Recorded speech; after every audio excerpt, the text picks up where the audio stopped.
Boa tarde a todos e a todas. Com um imenso prazer que nós damos início à nossa última apresentação do primeiro ENAP. Nós estamos imensamente felizes com todas as discussões e experiências compartilhadas ao longo desses dias. Então, eu já aproveito para convidá-los a visitarem nosso site, a se inscreverem no nosso canal, para ficarem a par das notícias e das novidades que nós vamos postando, compartilhando com vocês.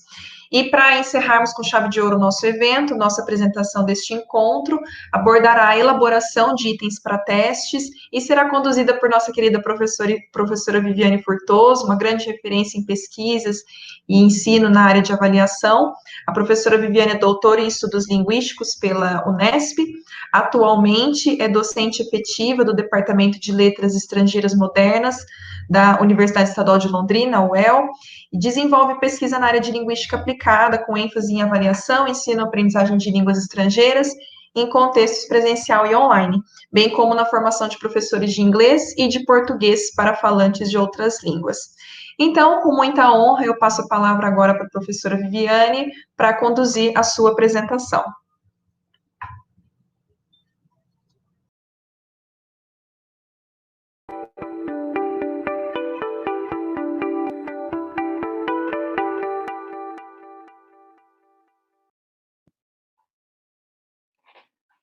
Olá, pessoal, boa tarde. É com muita satisfação que damos início, então, à última apresentação do nosso primeiro ENAP, né? E já deixo aqui os nossos agradecimentos por vocês terem nos acompanhado durante esta semana e termos discutido tantas questões importantes sobre a avaliação. Então, um imenso prazer para o grupo de pesquisa Avaliação em Linguagem da UEL estar com vocês, né, nesta semana e discutindo essas questões sobre avaliação. Então, hoje, no nosso último encontro, nós vamos falar sobre elaboração de itens para testes. Esse foi o nome inicial dado a essa apresentação, e eu acrescentei e para o ensino, né? Então, elaboração de itens para o ensino também. Desde o começo, a gente está falando dessa coerência entre ensino e avaliação. Então, eu não poderia deixar de incluir aqui, né, a elaboração de itens que serve também para as atividades de ensino, aquelas atividades que a gente elabora, né, todos os dias, e que nos servem também de instrumentos de avaliação. Então, eu gostaria de destacar aqui para vocês um resumo do que a gente vai discutir, então, na tarde de hoje. De uma certa forma, a gente vai revisar os conceitos abordados nas apresentações anteriores. Eu vou trazer aspectos teóricos e técnicos para a elaboração de itens, né, elaboração de questões. Eu estou chamando item e questão aqui como sinônimos, que são importantes para a gente pensar em itens de resposta fechada e itens de resposta aberta, e daí também trazendo exemplos, né, para que a gente possa entender um pouco mais essas questões, esses aspectos teórico-técnicos na elaboração. Vou falar de algumas vantagens de recursos digitais, principalmente do formulário eletrônico, né, para essa prática de avaliação orientada para a aprendizagem, a qual a gente tem defendido, e vou finalizar com algumas considerações gerais sobre a temática do evento, que é esse nosso grande tema sobre avaliação. Eu vou agora aqui, então, calcular meu tempo, porque eu falo bastante, e preciso, então, dar conta aqui do máximo dos meus 30 minutos. Então, vamos lá.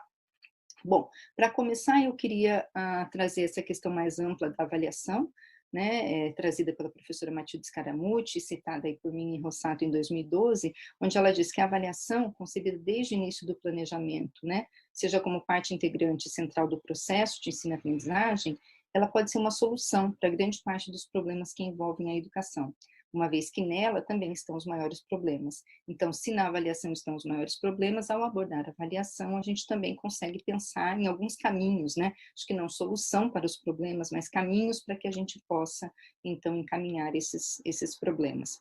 Em relação à elaboração propriamente dita, eu trago um trechinho de Bragança, né, e faço uma pergunta para nós. O que o professor precisa, então, na hora de considerar, na hora de elaborar uma atividade, seja atividade de ensino, seja atividade de avaliação?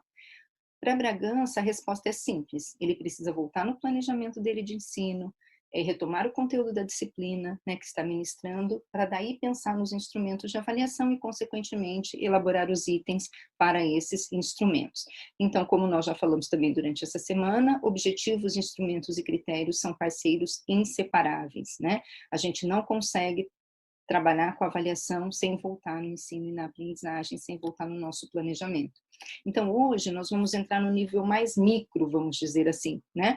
Dentro desses instrumentos de avaliação e dos instrumentos de ensino, das atividades de avaliação e das atividades de ensino, eles são essas atividades, esses instrumentos são compostos por itens, por questões, e é nesse nível micro, nessa unidade básica, que a gente vai se deter mais especificamente na tarde de hoje, tá bem? Então, eu queria que vocês fossem acompanhando, colocando perguntas, dúvidas, sugestões, coisas que vierem na cabeça de vocês, vão escrevendo aí no chat para depois a gente bater um papo ao final da minha apresentação.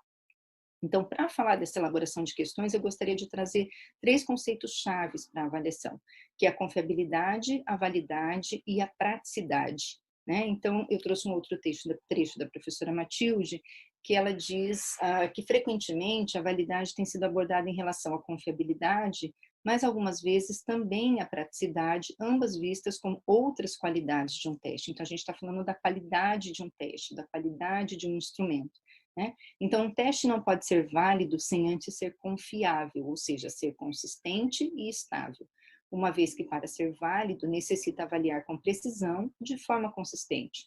Então, se uma prova é corrigida por 2 corretores e as notas obtidas são completamente distintas, por exemplo, um atribui a nota 10, outro atribui a nota 0, né? Qual dos resultados a gente deve tomar como evidência daquilo que pretendemos avaliar, né? E qual é a confiabilidade disso? Qual é o significado desse resultado, qual é o impacto desse resultado, né? Seja educacional, social, pessoal.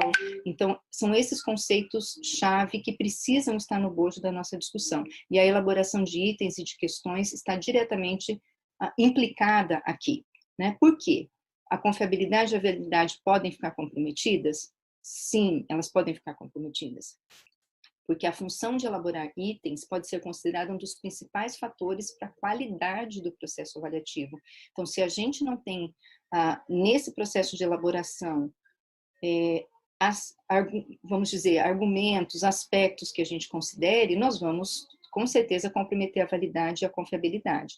Então, no entanto, ser um elaborador de itens não é uma tarefa fácil. Aí vou mostrar para vocês algumas questões que, vamos ver se vocês concordam comigo ou não, né? Quer dizer, vocês já podem até responder, vocês todos aí, de uma certa forma, elaboram itens, já elaboram, ou se nunca elaboraram, fazem, né, respondem a instrumentos que têm itens, então já pode pensar sobre isso. Então, apesar de todo professor necessariamente elaborar provas, né, para o processo avaliativo, isso é uma prática comum, nem sempre nós conseguimos formular itens eficientes e de qualidade pedagógica que assegurem confiabilidade e validade a esse processo avaliativo. Então, é por isso que nós vamos também tocar nesse ponto hoje sobre a elaboração de itens e questões.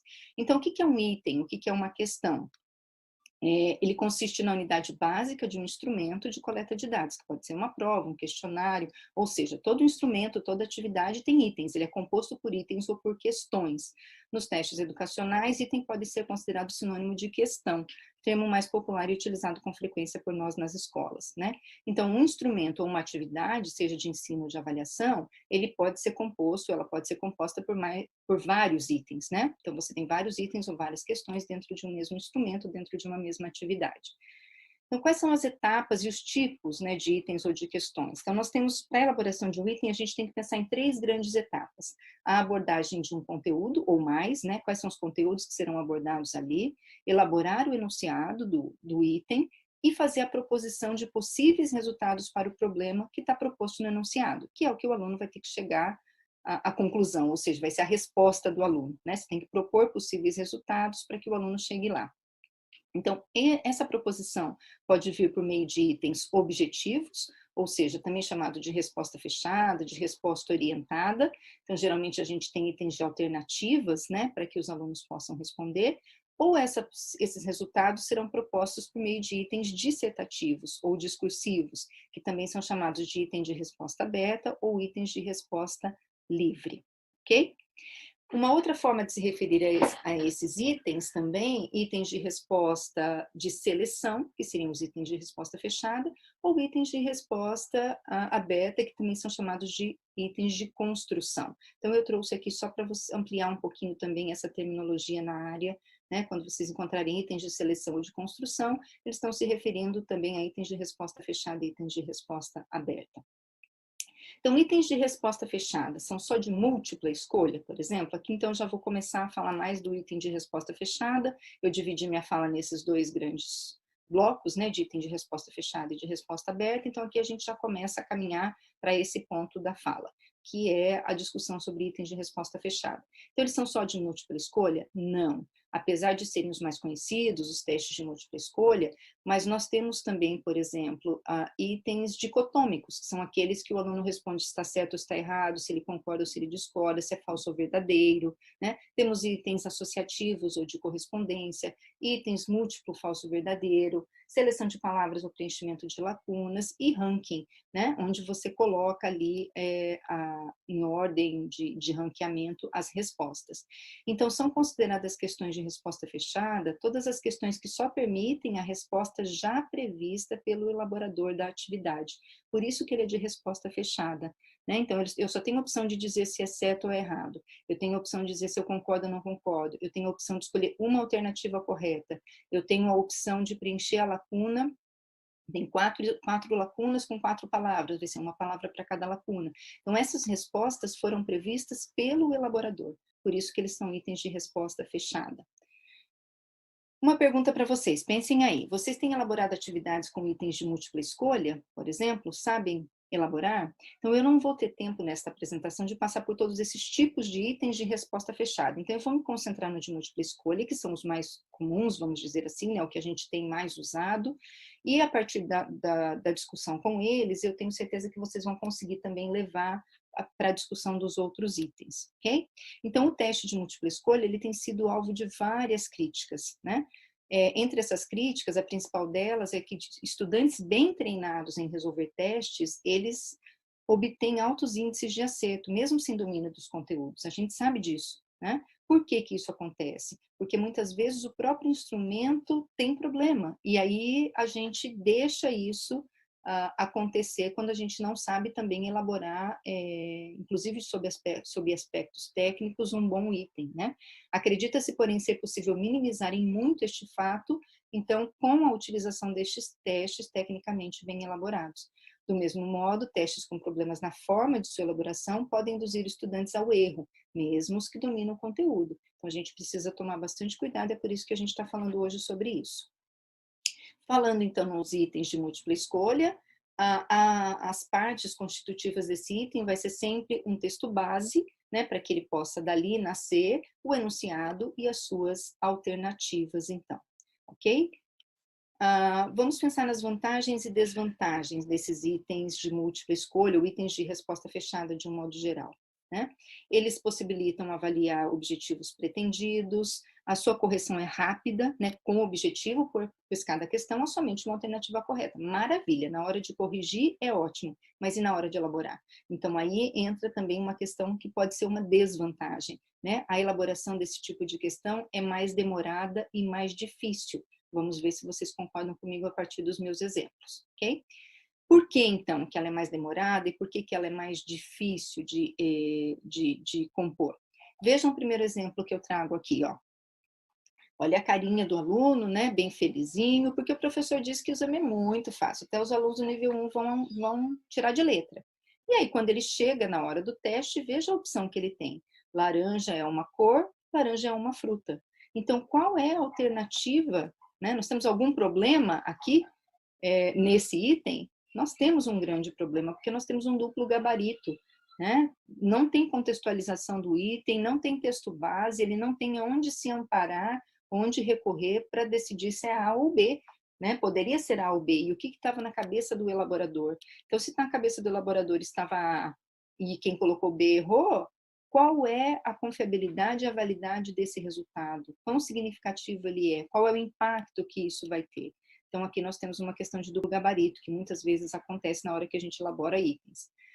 Eu trouxe alguns exemplos de um simulado do Detran, né? Eu fui tentando pegar exemplos assim de várias áreas, e aí eu pensei, bom, vamos pegar alguns exemplos que todo mundo, eu sei que tem vários participantes aqui, de áreas diferentes, não da minha necessariamente, da área da linguagem, então eu tentei variar um pouco nos exemplos também. Então vejam uma das questões que eu encontrei. Ao utilizar o cinto de segurança, você deve observar.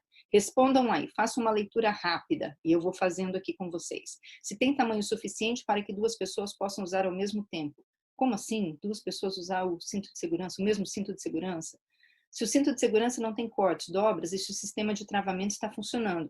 Opa, isso é importante. O sistema de travamento, os cortes e as dobras, eu não sei, não pensaria nisso, mas o travamento me chamou a atenção. Se estão protegidos com sacos plásticos, cinto de segurança com saco plástico, a não sei que o carro, nem com carro novo, né? Sei lá, estou pensando aqui. Se são escovados pelo menos uma vez por semana, né? O que tem a ver a segurança do cinto com a escovação? Se são lavados, está faltando um S, se são lavados todos os dias, né? Então vejam, o que que a gente observa aqui? Nós observamos que tem uma falta de plausibilidade dos distratores. Então, na área de avaliação, a gente chama gabarito é a resposta certa, né? E as alternativas erradas são chamadas tecnicamente de distratores.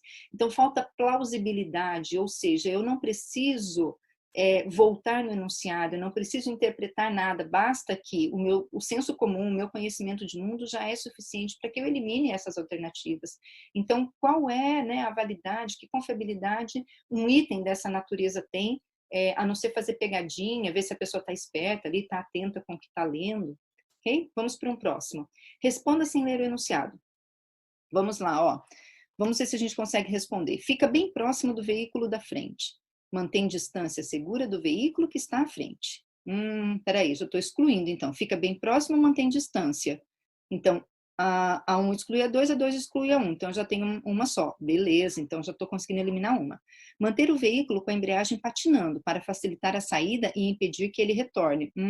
Que ele retorne, deve estar numa subida, né? Ficar a embreagem patinando, não, a gente não pode fazer isso, então já estou eliminando. Buzina para abrir passagem, não, a gente não deve buzinar para ninguém abrir passagem. Desvia saindo pelo canteiro, imagina subir pelo canteiro, né? Desviar pelo canteiro. Então, me parece que eu fiquei entre 1 e 2, como elas são excludentes. Eu sei, como motorista, né, que a gente deve tomar todo cuidado, nunca ficar muito próximo do veículo da frente, então eu chutaria mantenha a distância segura do veículo que está à frente, como alternativa correta.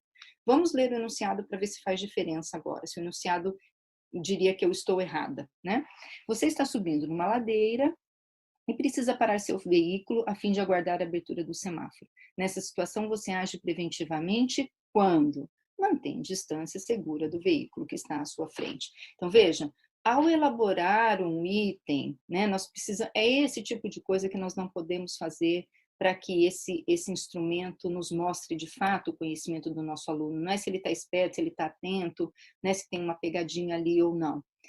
Um outro item também nessa linha, o último aqui né, de alguns problemas detectados, vejam, eu coloquei assim, o gabarito é atrativo? Deem uma olhada nas alternativas. Segue viagem, segue viagem, segue viagem, segue viagem, aguarda.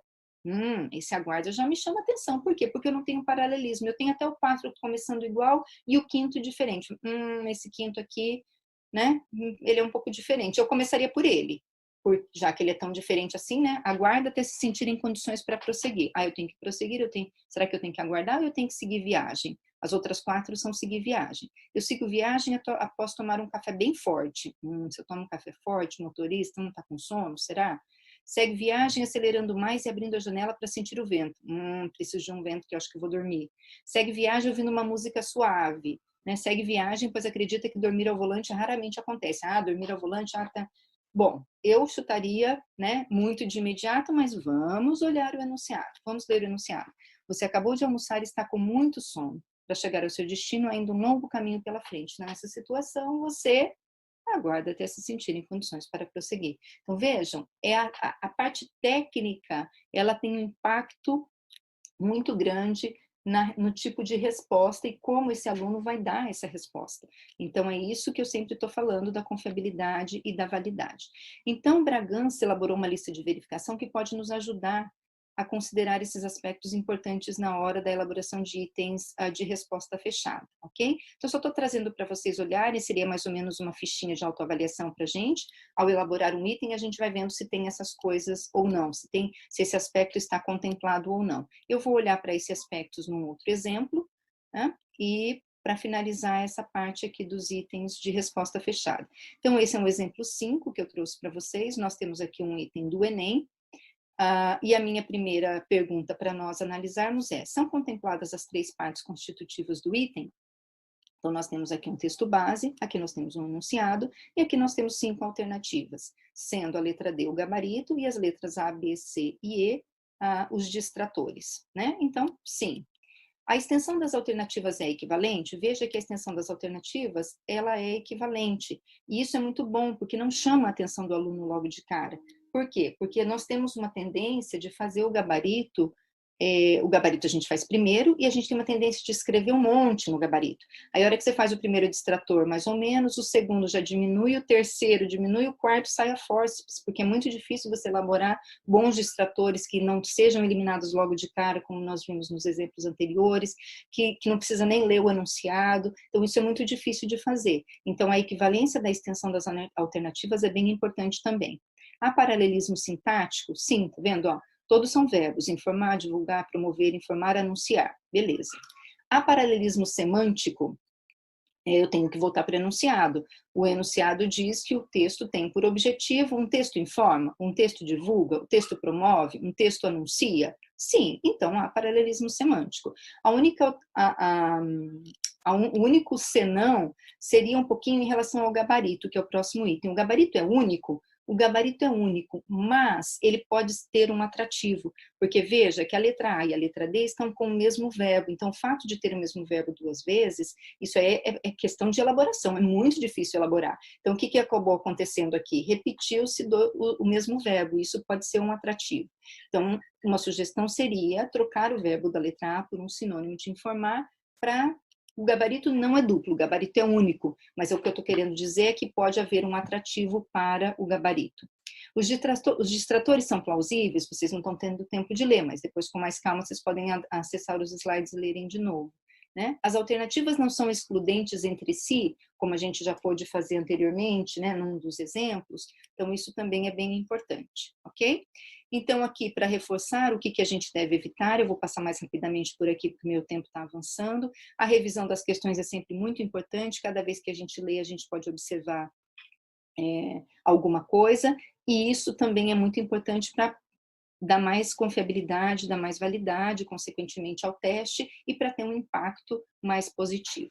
Então, terminando aqui os itens de resposta fechada, eu passo já imediatamente para os itens de resposta aberta. Então, se o de resposta fechada era aquele que o elaborador já previa, né, a resposta, o item de resposta aberta é aquele que o aluno organiza e escreve a própria resposta. Então, a gente tem que pensar, por que eu faria, como é que eu decido se eu faço um item de resposta aberta ou um item de resposta fechada? Eu preciso pensar o que se espera, qual é o objetivo. Lembra que nós falamos lá no início? Eu preciso sempre voltar, qual é o objetivo de ensino, qual é a expectativa de aprendizagem. Então, se eu quiser que o meu aluno faça uma análise, que ele faça uma síntese, que ele relacione fatos e ideias, que ele interprete conceitos, que ele faça inferências, juízos de valor, talvez um item de resposta aberta seja mais apropriado do que o item de resposta fechada, né? E eu diria também para organizar e produzir oralmente uma resposta. Então, não é só escrever, né? Nós temos também respostas que são dadas oralmente, principalmente na área das línguas, é muito comum, a gente avalia, inclusive, a oralidade, né? Hoje nós podemos ter, com contexto remoto, pedir para os alunos responderem algumas questões de interpretação oralmente, muitas vezes não há o recurso para fazer a escrita, mas às vezes gravar um áudio no WhatsApp, o aluno consegue, então também precisamos expandir essa possibilidade para o oral e não só o escrito, ok? Bom, o enunciado gera critérios de avaliação, vocês já trabalharam um pouquinho essa semana com as rubricas, nós podemos discutir um pouquinho mais daqui a pouco também sobre isso, se vocês tiverem alguma pergunta, algum questionamento. Mas o que eu queria destacar aqui que é, ao elaborar o enunciado, a gente já estabelece o que você espera do aluno e, consequentemente, você usa isso depois para fazer a sua rubrica. E aí, o avaliador, se eu tenho mais de um avaliador, ou mesmo o próprio professor, ele olha com as lentes do enunciado da tarefa, e não daquilo que ele esperava que o aluno fizesse. No sentido de comparar as respostas, né? Eu fico imaginando, por exemplo, se a gente diz aqui, ó, apresente um breve relato sobre os 2 primeiros encontros na nossa disciplina, ponto. Então, esses relatos podem vir para mim de formas muito diferentes. E aí, qual é o parâmetro que eu tenho para fazer essa correção? Né? Eu vou pegar um relato dizendo, nossa, olha como esse escreveu bastante, que lindo que está esse. Então, esse é o meu parâmetro. Mas eu não estabeleci critérios mais específicos e claros. Então, por exemplo, a partir do momento que eu elenco o que deve conter aqui nesse relatório, relacionar as temáticas discutidas com os objetivos, ter um posicionamento diante do conhecimento apresentado, levantar questionamentos que não foram abordados, relacionar teoria e prática, eu já estou, de certa forma, criando os critérios. Eu vou olhar para esse relato procurando se o aluno fez isso ou não, se ele relacionou as temáticas, se ele colocou posicionamento, se ele levantou questionamento, se ele relacionou teoria e prática. Então, veja, quando eu for avaliar lá na frente, eu não vou comparar as respostas dos alunos, eu tenho que pegar esse enunciado e olhar para todas as produções a partir deste enunciado. E aí, na área da literatura de avaliação, a gente chama isso avaliação por critérios. Quando a gente compara, a gente fala de avaliação por norma. E a comparação é sempre muito perigosa. Depois a gente fala um pouquinho sobre ela. Bom, continuando na lista de verificação, Bragança também nos dá algumas dicas, né, para considerar as questões de resposta aberta. Então, se vocês tiverem interesse, busquem o trabalho completo, a lista é bem grande, veja que aqui a gente já está nas questões de 26 a 32, e aqui ela vai dando algumas dicas para a gente do que a gente precisa considerar para ver se a nossa questão de resposta aberta está bem elaborada tecnicamente ou não, ok? Eu trouxe, então, buscando a variedade, como eu disse, eu trouxe um exemplo da matemática, é uma questão do vestibular da UEL, só para vocês visualizarem os exames em larga escala.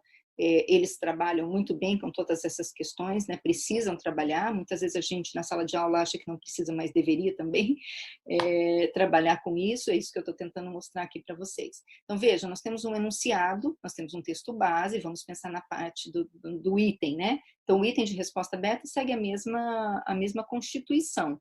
Eu tenho um texto base, tenho um enunciado, a proposição de solução é que é aberta, e aí vem a resposta do aluno, aí não são alternativas, mas a composição é a mesma. Então, eu tenho aqui um enunciado que pede para o aluno determinar a área total da figura, né, e apresentar os cálculos realizados na resolução da questão. Aí eu tenho o conteúdo programático, veja, nós já falamos sobre isso, para escolher o item, a primeira etapa do item é pensar qual vai ser o conteúdo que vai ser abordado, ou conteúdo ou os conteúdos que serão abordados neste item. Então, aqui se especifica qual é o conteúdo e faz uma expectativa de resposta, ou seja, a partir do enunciado, cria-se uma expectativa de resposta que vai ser o parâmetro para corrigir depois o que os candidatos aí no caso do vestibular, na nossa sala de aula faríamos com os nossos alunos, para a gente poder corrigir. Depois, então, que o vestibular corrigir, as questões são corrigidas, termina tudo isso, é publicado um documento, se chama Diálogos Pedagógicos, onde os elaboradores, então, comentam as respostas, né? Então, eles sempre buscam um exemplo de resposta satisfatória, de parcialmente satisfatória e de insatisfatória, a partir do enunciado. Então, é muito importante porque a justificativa, por que ela é satisfatória, vai estar diretamente vinculada ao enunciado. Veja, o candidato, ele evidencia que a figura é formada por 4 semicírculos, e aí vai, obtém a medida correta e calcula corretamente a área, indicando a resposta de modo adequado. Então, por exemplo, imagine que se eu só tivesse uma resposta, imagine que esse aqui, o insatisfatório que está aqui embaixo, ele errou, porque é 98, ele colocou 49. Mas imagine que ele tivesse colocado 98. Como é que eu digo que essa resposta 1, aqui de cima, o satisfatório é satisfatório e esse de baixo não seria, se ele tivesse colocado a resposta 98. Eu só consigo fazer isso porque no enunciado ele tinha que apresentar também o cálculo, ele tinha que demonstrar como que ele chegou no resultado. Então, é aí que a gente consegue pegar o satisfatório, o parcialmente satisfatório, ele consegue fazer grande parte, ele até chega num resultado, mas não considera que um quadrado faz parte da figura e com isso não calcula a sua área. Então, ele não demonstrou o cálculo do quadrado, então estava pedindo para ele demonstrar todo o cálculo, então aqui é parcialmente. E esse aqui não demonstra cálculo nenhum e chega num total de área equivocado. né, um resultado equivocado. Então, vejam como é que a gente vai amarrando desde o enunciado até a correção. Eu trouxe um outro exemplo de inglês. Aqui também nós temos um texto base, temos um enunciado, o conteúdo, né, os conteúdos que foram abordados nesse item e a expectativa de resposta também. Eu só queria chamar a atenção, não vai dar tempo de entrar muito, que eu já estou aqui batendo no meu horário. Vejam o enunciado. Qual é a polêmica gerada pelo comentário de Betty Chambers? Veja que se a pergunta para aqui, eu poderia ter respostas muito diferentes. Eu poderia ter assim, a polêmica foi X e Y, por isso, por isso, por isso, por isso, por isso. E o outro poderia dizer assim, a polêmica foi X. E como é que eu corrijo? Né? Se eu não pedir para ele justificar a resposta com argumentos do texto, eu teria que corrigir exatamente igual. Aquele que disse a resposta, né, a polêmica foi X por isso, por isso, por isso, e o outro que diz a polêmica foi X, os dois teriam que ter a mesma avaliação. Como eu coloco justifique sua resposta com argumentos do texto, aí sim eu posso fazer a diferença na rubrica para poder considerar que aquele texto, né, aquele aluno que respondeu a polêmica foi X por isso, por isso, por isso, ele deu conta de ler mais inglês, provavelmente ele tenha mais proficiência em leitura em língua inglesa, e é isso que eu estava querendo, é o meu conteúdo. Aí eu vou casando a validade do teste e a confiabilidade também, ok? Não vou ter tempo de explorar, mas deixo depois nos slides para vocês, também um exemplo de resposta satisfatória, parcialmente satisfatória e insatisfatória, ok? Então, caminhando para o finalmente aqui, como que a gente relacionaria, né? Então, como é que eu decido, como é que eu escolho se eu vou optar por um item de resposta fechada ou um item de resposta aberta? Nós já dissemos isso desde o início. Nós temos que ter uma coerência com os objetivos de ensino. Então, vejam, eu coloquei duas listas aqui, eu queria que vocês fizessem um exercício rapidamente. Olhando aqui nesses verbos, interagir, coletar informações, solicitar, esclarecimentos, falar, debater, discutir, analisar criticamente, expor. A partir desses verbos aqui, do que se espera que o aluno faça, que tipo de item seria mais apropriado? Mais apropriado, eu não estou dizendo que vai ter que ser sempre assim, item de resposta fechada é para X, item de resposta aberta é para Y. Não, o professor precisa avaliar todos esses fatores aí, todas essas variáveis. Né? Então, já chegaram aí à conclusão? Item de resposta aberta ou fechada aqui? E do outro lado, identificar, localizar informação, reconhecer, inferir, né? Então, vejam, vamos ver se vocês passaram aí no meu teste. Ups. Então, aqui, veja que item de resposta aberta talvez seja mais apropriado para isso. Não estou dizendo que vai ser sempre apropriado, estou dizendo que pode ser mais apropriado. Ao passo que item de resposta fechada pode me ajudar. Eu posso usar item de resposta aberta para isso, mas também posso usar item de resposta fechada. Então, o que eu queria colocar aqui?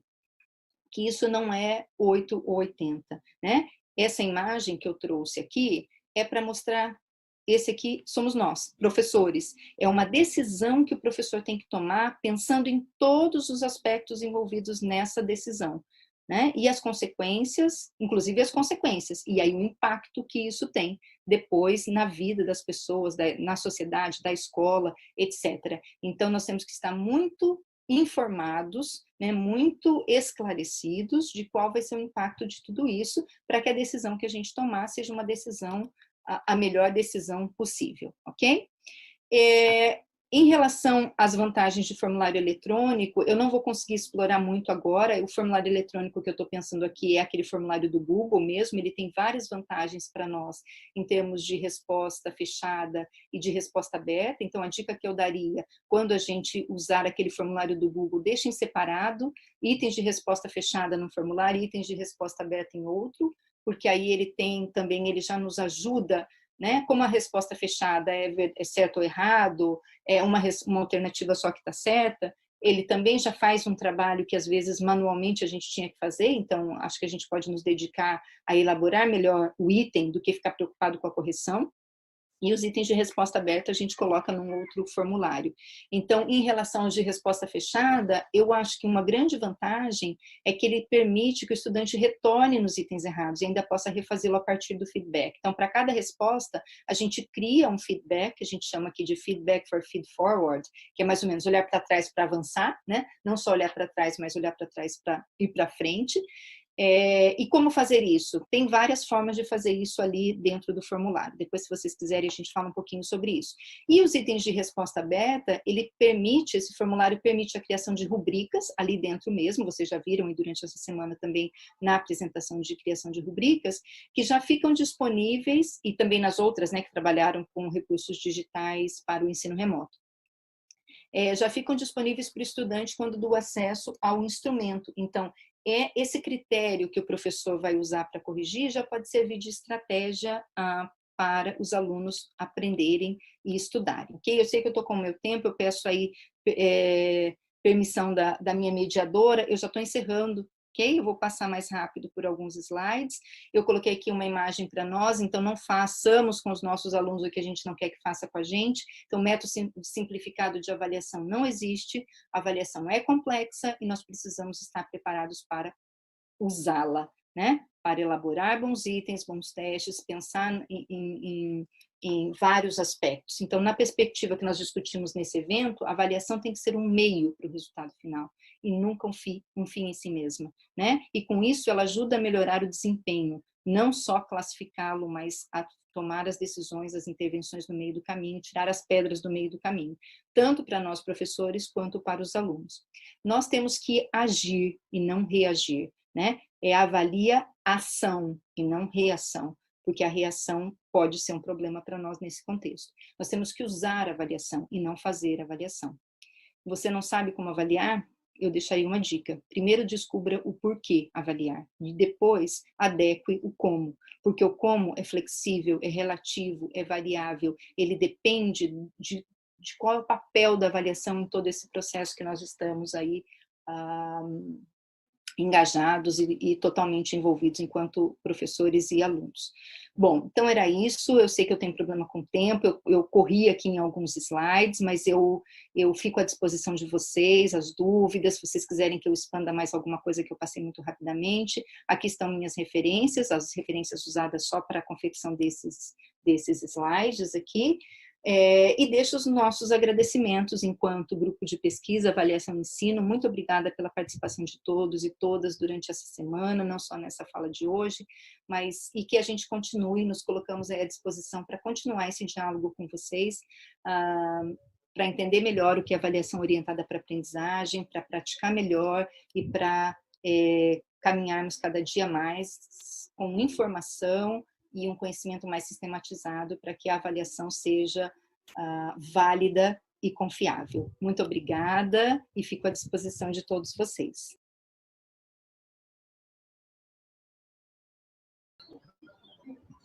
Muito obrigada, Viviane, pela excelente fala. Agradeço aos demais aí também que estão participando pelo bate-papo. Eu gostaria de começar trazendo aqui, então, né, nós temos vários comentários, o pessoal, como sempre, se engajando bastante nas discussões. Viviane, nós temos falado muito, né, do conceito de avaliação como processo, a preocupação da avaliação com a aprendizagem. Hoje, por exemplo, tratando aí da questão de elaboração de questões, de itens para teste, e a gente observa aí que os professores participantes têm cada vez mais se preocupado com a prática pedagógica e como conduzir a avaliação em sala de aula. Então, eu gostaria de começar trazendo um questionamento da Marcela Nascimento, às 2h21 aqui, e a Marcela perguntou: que impacto os exames externos têm em sala de aula, tendo em vista que esses exames têm o objetivo de classificar? Obrigada, Gabriela, obrigada, Marcela, obrigada a todos e todas. Eu terminei, fui rapidinho ali dar uma olhada nos comentários, e se você me permitir, Gabriela, só vou responder para a Sueli. Não vai ter recuperação do formulário de avaliação. Sueli, achei o máximo, bati o olho e foi de cara ali que eu consegui ver. Mas, enfim, vamos aqui então à pergunta da Marcela, né? Marcela, você tem toda a razão quando você diz que esses exames externos, eles têm o objetivo de classificar, né? Nós estamos falando de dois momentos diferentes, né? Então, uma hora a gente fala da avaliação ou a gente costuma aqui no nosso grupo, a gente fala avaliação na aprendizagem, a gente nunca usa avaliação da aprendizagem, né? Porque para nós a avaliação da aprendizagem só foca o resultado. E como a gente está muito mais preocupada com o processo para que esse resultado seja o melhor possível, a gente tem discutido essa questão como avaliação na aprendizagem, né? que está muito mais com foco no processo. As avaliações externas, elas não estão com foco no processo, elas de fato têm um foco no resultado, e é isso, é uma classificação, elas são classificatórias e elas estão ali cumprindo o seu papel.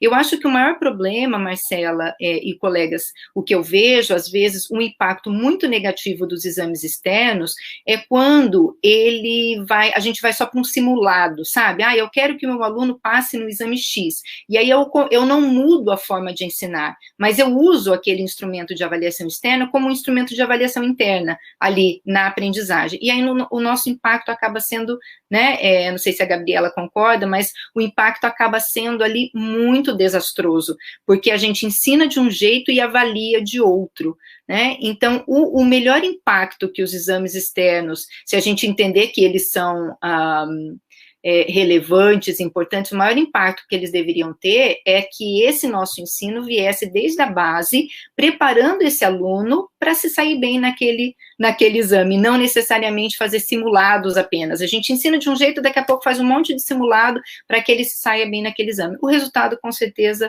não vai ser dos melhores, né? Porque aí a gente não tem essa coerência entre o ensino e a avaliação. E os exames externos, eles costumam, muitas vezes, ser pensados como impacto na sala de aula, sim, né? Porque aí você muda em cima, na área de avaliação a gente chama isso de efeito retroativo, então, uma palavra mais comum que a gente tem usado também é impacto, no nosso grupo a gente usa como sinônimos, então esse efeito retroativo, só que esse impacto pode ser positivo e pode ser negativo, né? E o impacto negativo seria esse que eu acabei de comentar. O positivo seria, se a gente entender que aquele exame traz uma bagagem relevante, avalia de fato o conhecimento do aluno numa perspectiva integradora do conhecimento, que a gente acredite nela, é que ele tivesse um impacto desde das primeiras séries, vamos dizer assim. Então, se eu estou falando de Enem, acho que tem alguém que escreveu alguma coisa de Enem ali. Então, por exemplo, se a gente está falando de Enem, eu não vou preparar os alunos só no ensino médio, eu vou pensar que esse impacto precisa vir desde, né, como é que esse trabalho está sendo pensado, como é que esse conhecimento está sendo cobrado ali naquele exame, e aí a gente pensa se isso deveria ou não voltar também para a sala de aula, né, mas não sei se eu respondi, mas coloquei algumas questões aí para a gente pensar juntos. Obrigada, Viviane. Eu acredito que a gente até consegue puxar um gancho aí, já que nós estamos falando dessa questão do impacto e como isso interfere no desempenho dos alunos. Então, eu gostaria de trazer aqui o comentário, a pergunta do Osmir Santos, às 2h27, em que ele diz o seguinte: o que dizer de uma avaliação em que 90% dos alunos tiraram nota 10, ou, em contrapartida, o que dizer se 90% da turma tira nota 1 ou 2? Em ambos os casos, o que fazer com os resultados? Ele até coloca entre parênteses feedback, a gente falou um pouquinho disso hoje de manhã, né? Então, eu gostaria que você comentasse um pouco. Nossa, ótima pergunta, Osmi, muito obrigada, porque eu acho que aqui a gente consegue discutir muito sobre essa questão da elaboração dos itens, né? Então, veja, se uma avaliação, 90% dos alunos tiraram 10, ou 90% tirou 1 ou 2, nós temos um instrumento muito ruim de avaliação, muito mal elaborado, né? Porque todo instrumento de avaliação, ou um bom instrumento, todo bom instrumento de avaliação, ele tem que ser capaz de diagnosticar, né, os alunos que sabem e os alunos que não sabem, os alunos que aprenderam, os alunos que estão no meio do caminho, os alunos que não aprenderam. Então, por isso que há toda essa parte que está por trás da elaboração de um teste é bastante importante, porque a gente precisa ter um equilíbrio, né, entre as questões que você coloca ali no teste. Primeiro que você tem que ter a coerência, só deve ir para um teste ou para qualquer instrumento de avaliação aquilo que de fato você trabalhou em sala de aula, né? Na hora de elaborar um instrumento de avaliação, não é hora de inovar, né? Deixa eu colocar aqui um pouquinho diferente para ver se o meu aluno entendeu mesmo. Não, na hora de elaborar instrumento de avaliação, não é hora de fazermos isso. Nós fazemos isso lá no ensino e que vai acompanhando junto com a avaliação, para ir na mesma linha, né? Porque senão, essa confiabilidade que a gente está falando, né? Não só eu falei hoje, mas o grupo todo veio falando durante essa semana, essa confiabilidade dos nossos instrumentos fica muito ruim. Eu tenho eu tenho uma fama, assim, entre os meus colegas de trabalho, né? Então, uma história bem interessante, uma vez eu estava na sala dos professores e um professor entrou e disse assim, hoje eu vou dar uma prova. Quero ver quem tira 6 hoje, quero ver. Falei, olha que você está dando um tiro no pé, hein? Aí ele falou assim, lá vem você com essa história de avaliação, né? Por que eu falei isso? Porque é a gente dar um tiro no pé, porque se ninguém tira 6, é sinal de que o teu instrumento e o teu ensino também tem problema, né? Era aquilo que a gente já falou essa semana, é a nossa avaliação, é o professor e o aluno. Então, Osmir, o que eu teria para dizer para você é que nós não estamos com um bom instrumento, ele não foi bem elaborado, ele tem algum problema, tem que acender uma luzinha vermelha para nós. E o que fazer com os resultados, como você coloca ali, com o feedback? Precisa acender essa luzinha vermelha para nós, né? Se ninguém acertou aquela questão, eu tenho que voltar naquela questão e pensar, será que o enunciado estava claro? Será que aquilo que eu queria está bem delimitado ali? Ou todo mundo caminhou por um outro lado? Né? Nos exames em larga escala, a gente tem um apoio da estatística, né, da área da estatística e da psicometria, que ajudam a fazer esse equilíbrio, mas nós não temos isso na sala de aula, né? Quem que vai ter tempo de ter apoio da estatística, da psicometria, numa sala de aula ali que mal a gente consegue, né, dar conta daquela questão ali do dia a dia. Então, o mínimo que a gente tem que ter é dar um sinal de alerta para nós, e aí a gente pensar o que vai fazer com esse resultado. Eu posso retomar aquele conteúdo com o meu aluno, que é o que eu devo fazer sempre, quando os alunos ainda não aprenderam, né, isso que é avaliação orientada para a aprendizagem. Se é um teste final, se é um instrumento final, eu posso desconsiderar uma questão onde, né, a maioria errou, deve ter algum problema ali, porque se o item fosse bom, se a questão fosse bem elaborada, ela seria capaz de ter um equilíbrio entre respostas daqueles que sabem e daqueles que não sabem, não poderia ir tudo para cima ou tudo para baixo. Então, essa é a nossa, talvez esse seja o nosso ponto de equilíbrio aí. Se tiver muito para cima ou muito para baixo, a gente tem que já ficar com um olhar mais atento. Perfeito, Viviane. Eu acho que eu já vou aproveitar aqui também que você está falando, né, sobre acender essa luzinha, que a gente consiga perceber um pouco mais sobre a nossa prática a partir desses resultados. E vou trazer um comentário do Gladson, às 2h07 aqui, que ele disse o seguinte: o grande desafio do instrumento teste no ensino remoto, a meu ver, é manter a confiabilidade e validade do teste. E isso que faz questionar o quão eficaz prova realmente é no contexto remoto. E acho que nesse mesmo sentido também, se me permite já trazer à tona outro comentário, nós temos o do Osmir, às 2h16, né, logo em seguida do Gladson, e o Osmir fala o seguinte: penso que os itens precisam ser pré-testados para validar a confiabilidade do item. Então, já que estamos falando em confiabilidade e validade, acho que você poderia talvez discorrer um pouco sobre o nosso papel como professor para lidar com essas questões. Ok, Gabriela.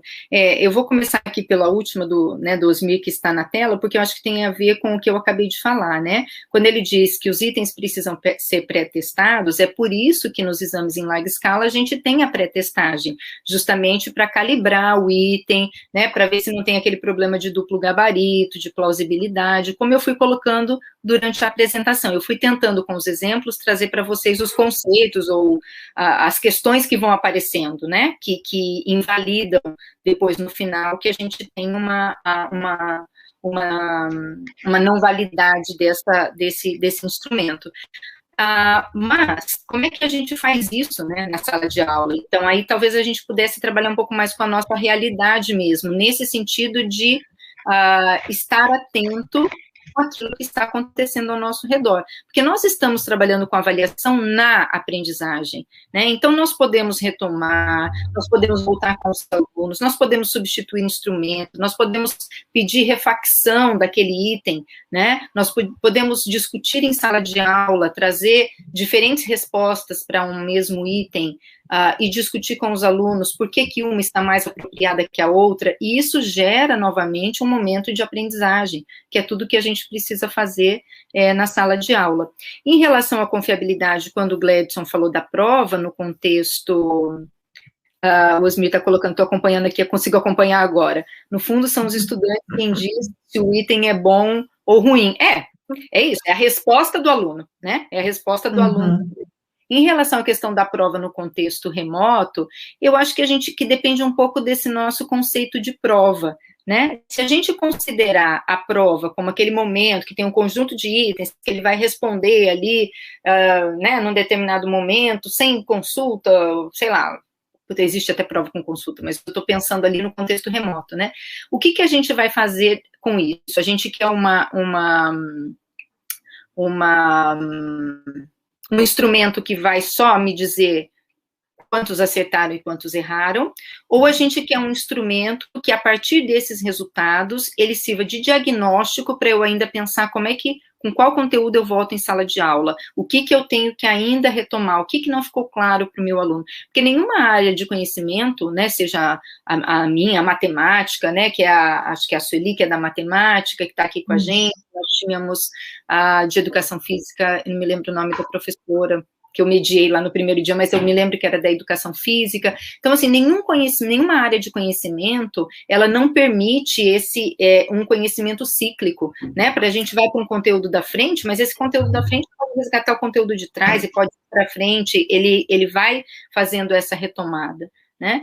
Então, eu acho que se o instrumento prova for ali, estou imaginando aqui lá, né, você faz um formulário do Google e não dá logo de cara, não permite, né, não classifica logo de cara as respostas, né, você permite que aquele aluno volte ainda na resposta errada, a partir do feedback que você coloca ali como opção, porque daí cada resposta, se eu estiver trabalhando com múltipla escolha, o Google me dá essa possibilidade de colocar um feedback para cada resposta, e esse feedback pode ser um alerta, olha, volta então naquele conteúdo, né, X, e estuda mais um pouquinho, olha aquele item que a gente estudou lá na unidade 2 da apostila. Sei lá, até isso é um feedback numa questão, numa alternativa que ele respondeu errado. E aí você faz esse aluno voltar ainda, né, e estudar. Por que eu estou falando que já não dá a nota de imediato? Porque a gente também tem esse problema. Depois que a gente atribui a nota para um instrumento, o aluno diz, não, já tirei aí 6 que precisava tirar, eu não vou refazer, não. Refazer esse negócio dá muito trabalho. Então, nós, professores, temos que segurar. Já que refazer, ele só vai refazer se ele ficou muito ruim, vamos dizer assim, a gente segura, ele tem que refazer. A refacção vai ser, vamos dizer, entre aspas, assim, obrigatória, para que ele tenha ainda a chance de rever aquele conteúdo, né? Acho que eu falei demais, Gabriela, perdão. Imagina, Viviane, é sempre um prazer ouvi-la. Eu tenho aqui uma pergunta também da Sueli, às 2h17, eu acho interessante a gente explorá-la aqui, né, já que nós falamos um pouco dos exames externos, mencionamos essa questão de elaboração de exames do tipo teste, né, de múltipla escolha. Então, às 2h17, a Sueli pergunta o seguinte, na sua opinião, os vestibulares deveriam usar a teoria de resposta ao item como no Enem? Bom, aí nós teríamos uma outra fala, nós teríamos um outro encontro, vai ficar talvez uma opção para a gente pensar, falar sobre a teoria de resposta ao item, né? O que rapidamente, é a Sueli, né? É a Sueli. Rapidamente, Sueli, eu acho que a questão da teoria de resposta ao item, ela permite, vamos dizer assim, fazer um equilíbrio ou trazer para o bojo do resultado, como que eu posso dizer, a questão das habilidades dos alunos relacionada com a característica das questões, né? Então, você tem uma possibilidade ali, por meio de um suporte da psicometria, você consegue fazer essa relação. Então, eu vejo com bons olhos, porque você não trabalha com o resultado estanque daquela, né, com a composição exata do número de itens, com o número de acertos, mas você tem uma correlação de habilidade com o tipo de questão, que pode ser útil em alguns contextos. Então, eu acho que não dá para a gente dizer que o vestibular depende do vestibular, depende do tipo de questão que o vestibular faz, mas, a princípio, sem me alongar muito, porque a gente não teria tanto tempo assim aqui, eu diria que que é um recurso interessante, justamente por você considerar uma correlação, né, entre habilidade e tipo de item. Não sei se ele se responde mais ou menos, mas a gente teria que ter mais tempo para discorrer mais sobre o assunto. Viviane, já que estamos falando tanto do nosso desempenho, né, como professores, falamos um pouco disso também hoje de manhã, Eu gostaria de trazer um comentário aqui da Elisa, se você quiser discorrer um pouco sobre isso, a gente entraria aí na questão de letramento em avaliação. Às 2h49, a Elisa disse: eu percebo que a avaliação deveria ter mais destaque nos cursos de formação de professores. A Elisa está com a gente, né? Obrigada, Elisa, desde o começo. Bom, a gente defende isso, nosso grupo mais do que ninguém, até porque uma das nossas linhas aí de trabalho, uma linha de frente aí é o letramento em avaliação. Tudo isso que a gente está discutindo aqui, que a gente discutiu durante essa semana, e os trabalhos que o nosso grupo vem fazendo, é nesse sentido, né? Isso que nós estamos fazendo nada mais é que um letramento em avaliação, é discutir mais sobre avaliação, tanto do ponto de vista teórico, quanto do ponto de vista técnico, quanto do ponto de vista prático, né, para que a gente possa ter essa nossa atuação seja mais informada, né, a gente costuma dizer isso, mais informada, ou seja, para que a gente tenha mais subsídios, para que eu tenha essa consciência, né, de que a avaliação, ela é complexa, como a gente já falou, né, durante essa semana, ela é subjetiva. O que a gente tenta fazer? A gente tenta diminuir essa subjetividade, né, quando a gente se propõe a pensar na questão da elaboração dos itens, a propor rubricas, a gente está fazendo o quê? A gente está tentando minimizar essa subjetividade, porque até quando você propõe uma rubrica, duas pessoas diferentes podem analisar o mesmo texto com a mesma rubrica e ainda chegar a resultados diferentes, porque às vezes eu interpreto aquilo que está escrito de outra forma e aí eu chego a resultados diferentes.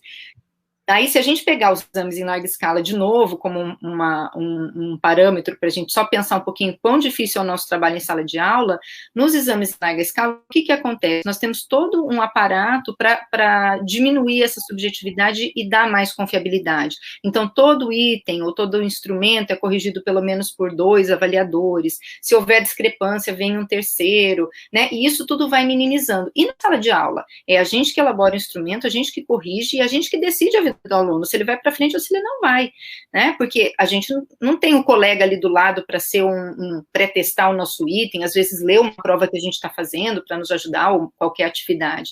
Então, a nossa responsabilidade é muito grande. Então, ser letrado em avaliação vai nos permitir, né? A gente não vai ser perfeito, maravilhoso, não, isso não existe, mas ele vai nos permitir ser um pouco mais sensíveis a alguns resultados que estão aos nossos olhos, né? Algumas coisas que estão piscando ali na nossa frente e a gente muitas vezes não consegue dar conta de perceber que a falha pode estar também no instrumento, no enunciado, ou seja, pode estar na nossa parte, né? E aí o aluno aponta e cabe a gente fazer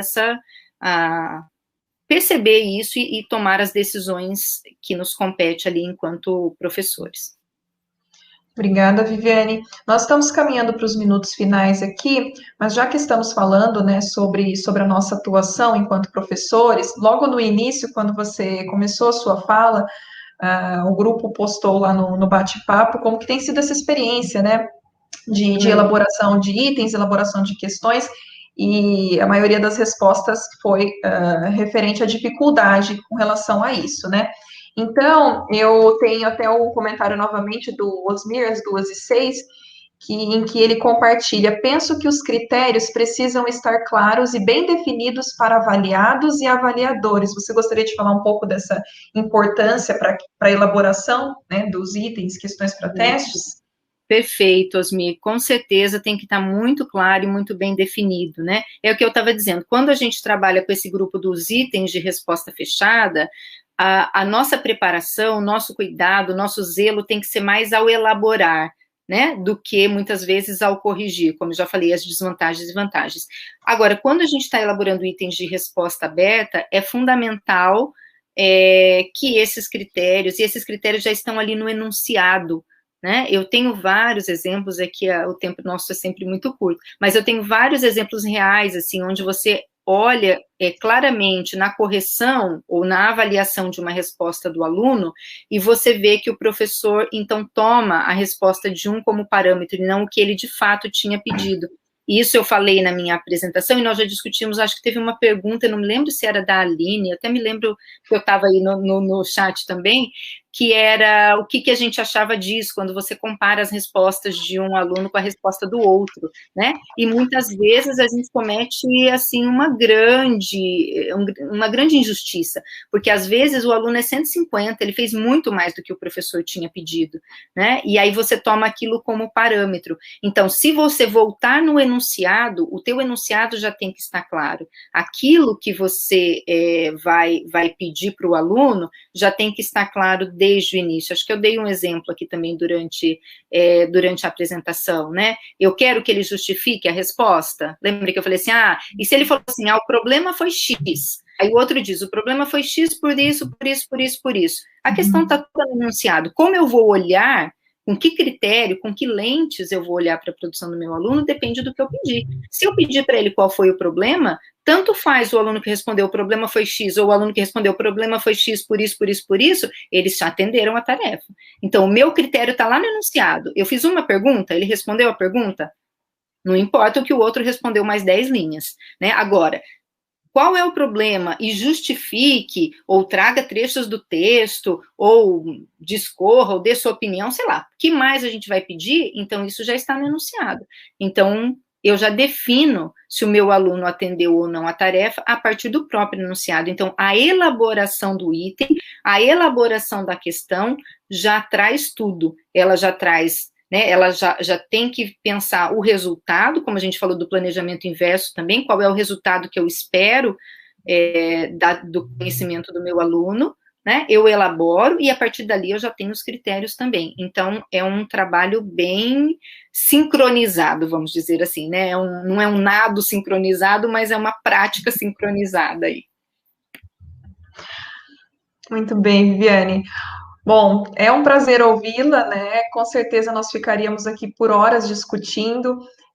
Estamos encerrando o evento e com feedback maravilhoso, então eu já até aproveito, né, para reforçar aos participantes aqui, aos nossos queridos convidados, que respondam o formulário que nós vamos compartilhar, já que nós estamos falando em avaliação, né? Nós precisamos também avaliar o evento, então a gente conta com a colaboração de vocês para preenchimento desse formulário que será enviado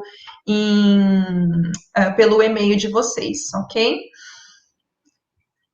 Viviane, gostaria de encerrar, de fazer algum comentário aqui? Gabriela, eu gostaria de agradecer mais uma vez, né, a quem pôde nos acompanhar sincronamente, quem está assistindo aos vídeos de forma assíncrona. Nós já estamos com mais de 200 visualizações nos vídeos até ontem, né, o de hoje de manhã está quase chegando, mas os que foram apresentados até ontem, então nós tivemos aí um número bastante grande de inscritos no evento.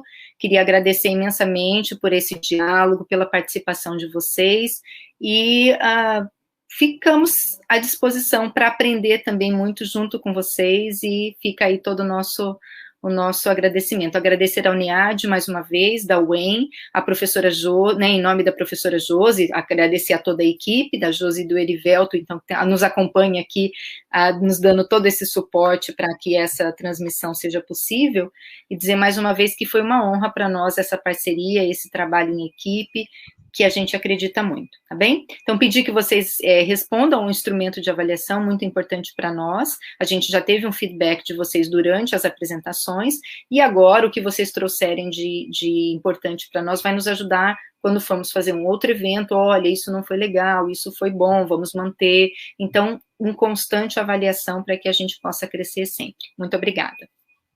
Muito obrigada a todos, e reforçando aí o convite, então, para que vocês visitem o nosso site, se inscrevam aqui no canal, que a gente vai continuar postando e falando muito sobre avaliação. Muito obrigada pela participação de todos, um ótimo fim de semana.